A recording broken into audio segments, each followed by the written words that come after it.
आज पदयात्रा व प्रचार सभा पार पडली। यावेळी महाबळेश्वर शहर व परिसरातील सर्व मान्यवर नेते, समाजसेवक, व्यापारी व युवक मोठ्या प्रमाणात उपस्थित होते। पदयात्रेदरम्यान सर्व धर्म समभावाचे दर्शन घडून आले। यावेळी आमदार मकरंद पाटील, ज्येष्ठ नेते बाळासाहेब भिलारे, राजेश ऐनापुरे, संजय गायकवाड, सर्व महिला पदाधिकारी, ज्येष्ठ नेते, युवा नेते, कार्यकर्ते उपस्थित होते। सगळ्यांचे समविचारांनी तशीच सुटणार नाही। काहींचं ह्याचा प्रॉब्लेम आहे, काहींची वेगळे।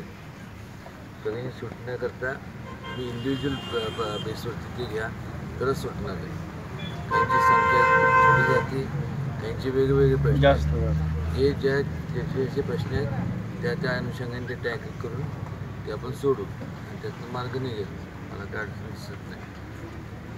आणि दुसरे स्वाभिमानी शेतकरी संघटनेच्या वतीने महाराजसाहेब तुम्हाला सांगावंसं वाटतं की स्वाभिमानी शेतकरी संघटनेने मागच्या विधानसभेला हा मतदारसंघ लढवलेला आहे। त्यावेळी 44,000 मतं घेतलेले आहेत आणि आम्हाला अभिमानानं सांगायचं आहे की स्वाभिमानी शेतकरी संघटना या जिल्ह्यातील पूर्ण शेतकरी ताकदीनिशी तुमच्या पाठीशी ठामपणे उभं राहील। गाडी आजपासून तुम्ही तुमच्या ताब्यात घ्यायची आणि तुमच्या हे जरी खरं असलं स्वाभिमानी संघटनेने त्यावेळेस हे जरी खरं असलं तरी त्यावेळेस त्याच्या अगोदरपासून स्वाभिमानी शेतकरी संघटनेला तेव्हा त्याच्या अगोदर शेतकऱ्यांच्या मागे काय दिलं असू पुढे ना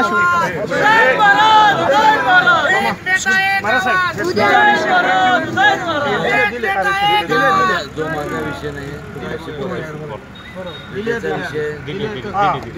जाऊन तुमच्या कार्यक्षेत्रात तुम्ही जाऊन असू इकडे मला सांगितलं नाही म्हणून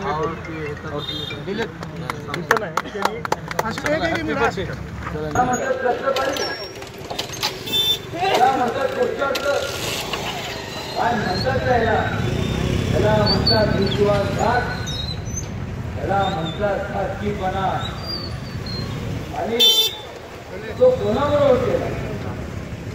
तो इतक्या दुसऱ्याबरोबर नाही, तो केला तर देशातल्या संपूर्ण नागरिकांबरोबर केला।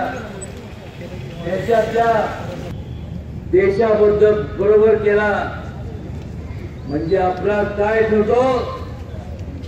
काय होतो अपराध? देशाची जेव्हा आपण भक्ती करतो त्याला देशभक्ती म्हणतात। देशाच्या आता अशा लोकांचं काय करायचं? हे लोकशाहीचे तुम्ही राजे आहात, न्याय तुम्ही द्यायचा। न्याय तुम्ही नाही न्याय देणार तर तुमच्या कुटुंब शाळेत आहेत, काय तुमचे मुलं असतील, काय नातवंड, त्यांना अजून चांगलं आणि बरं आणि वाईटचा ह्याच्यामधला फरक कळत नाही। आपण तर सज्ञान सोडून द्या। करण्याची ही चळवळ आहे की आज ह्या अशा लोकांमुळे संपुष्टात आलेली आहे। या देशाला आपल्याला पुन्हा एकदा प्रगतीच्या मार्गाने न्यायचं, एक मोकळ्या श्वासात आपल्याला श्वास घ्यायचा आहे आणि वाटतं त्या परिस्थितीत या देशाला एक महासत्तेकडे न्यायचं आहे, जेणेकरून भावी पिढी आपली सुखात राहील।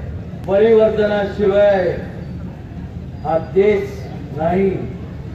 हे एवढं गंभीर परिस्थितीवर या लोकांनी आपल्याला त्या उंबरठ्यावर नेऊन ठेवलंय, ज्या अशा उंबरठ्यावर जिथं हा देश दिवाळखोरीच्या उंबरठ्यावर आपल्या या देशाला नेऊन आहे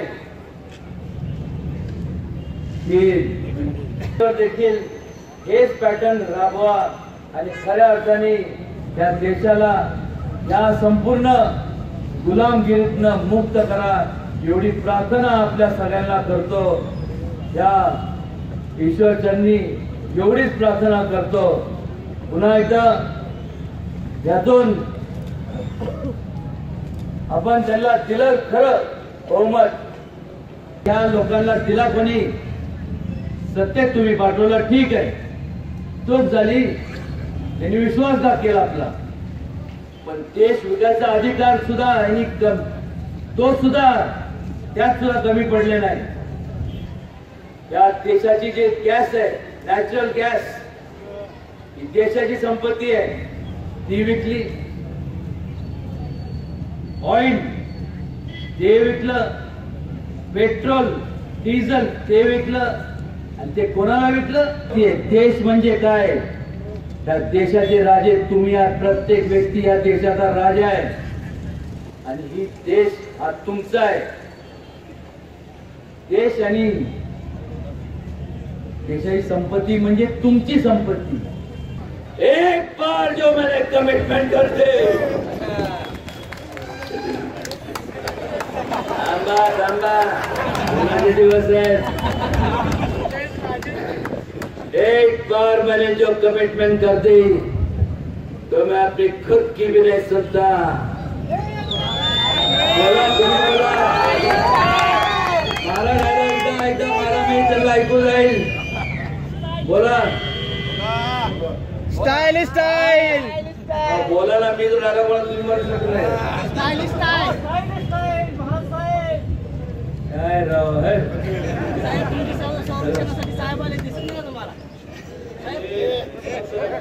तू आता काय करायचं माहित आहे?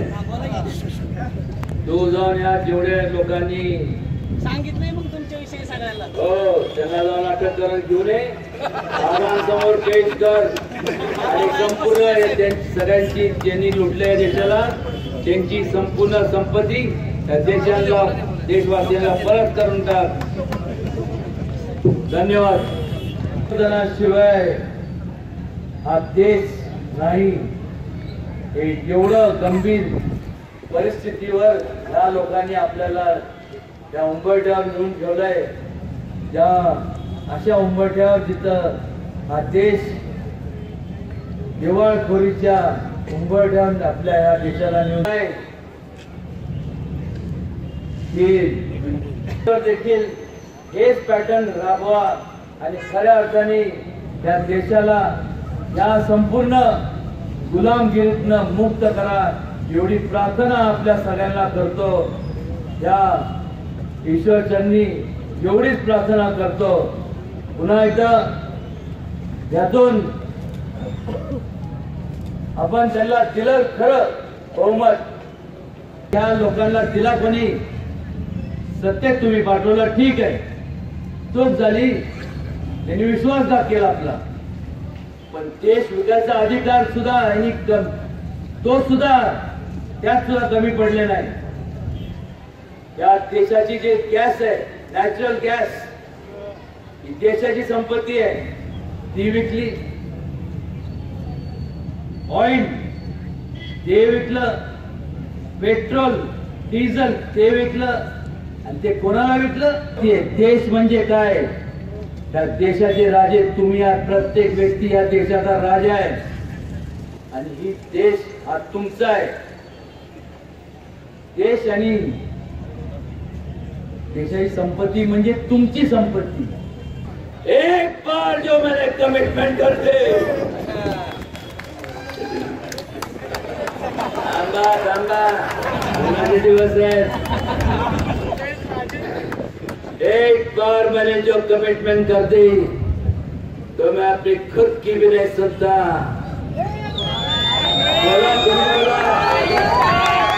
मारा एकदा मारा मी त्याला ऐकू जाईल. बोला. स्टाईल स्टाईल बोला ना, मी तर मला तुम्ही म्हणू शकत नाही. काय राव है.